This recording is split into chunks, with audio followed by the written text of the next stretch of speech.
Instagram, Snapchat, Twitter, I mean, all the ways your kids communicate, they do it over social media.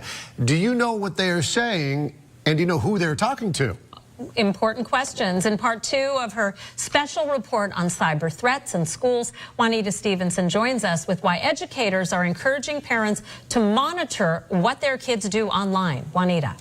Well, Common Sense Media's latest research shows that only 1/3 of parents know about what their kids do on social media or what apps they use. Educators and law enforcement are saying what you don't know can end up costing your kid a lot. The cell phone. It was just one more tool to keep our kids safe, connected to us in an uncertain world. It's just to have communication with my parents. That's the main reason I had purchased it and had started using it. 17-year-old Sonia Bucio's parents placed a cell phone in her hands when she was 8 years old. She has grown up with the technology. I had a smartphone before my parents. It was actually funny when I had to start teaching her how to use one when she got one. Sonia, like many young people her age, know more about how to use these electronic devices than their parents, including the latest ways to communicate over social media. Right now, I'm mainly using Snapchat, Twitter, Instagram. How teens use social media has become a serious concern after numerous incidents of online bullying, and more recently, cases of young people posting threatening messages targeting schools forced law enforcement to take action. The threats that were made was one of them when they were going to blow up a middle school or shoot a middle school.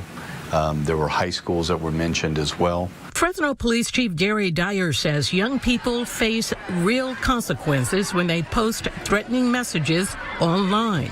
They will be arrested and could possibly spend 3 years in custody. Why he says it's important parents monitor what their kids do online.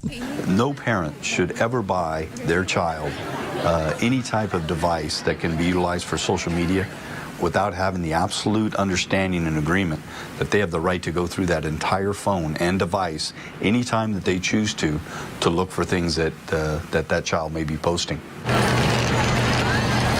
Soon-to-be 13-year-old Elliot Fortmeyer may be one of the few kids at his school who doesn't have a smartphone and is not on social media.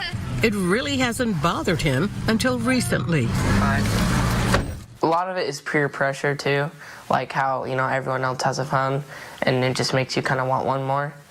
And also, it's like I hate, going on trips, with all my friends and stuff, and then I'm like, can I use your phone? I need to call my mom. What about like a video? Elliot's parents say now that he's older, they are considering the possibility of getting him a cell phone. Up until now, they just didn't think he needed one. So he has an iPod, which does all the things that any smartphone does, except he can't make calls. But as long as he's on Wi-Fi, he can text, he can FaceTime, and he has access to his apps. This is a family that has always had rules, and they monitor their kids' internet and phone use. We have some software that sits on top of his phone that acts as a guardian and restricts him from certain sites or certain content. All the kids have to leave their phones downstairs at bedtime.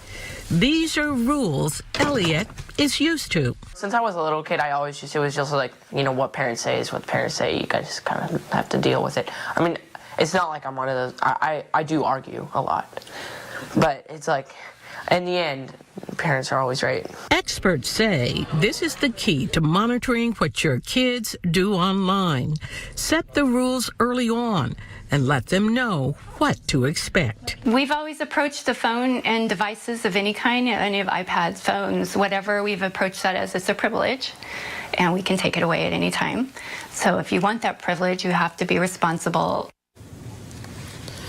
Now, the Fortmeyers say what works for them may not work for other families, but they feel it's their role as parents to protect their kids. And I love the attitude that it is a privilege. It is a privilege. It's not just guaranteed. You have to earn it. You know, the key is really laying it down when you give them that phone, hand the rules to them as well. That's if you right. don't, you're going to pay for it. The parents are always right. Right. I love that. Thanks so much. We appreciate it. We'll be right back.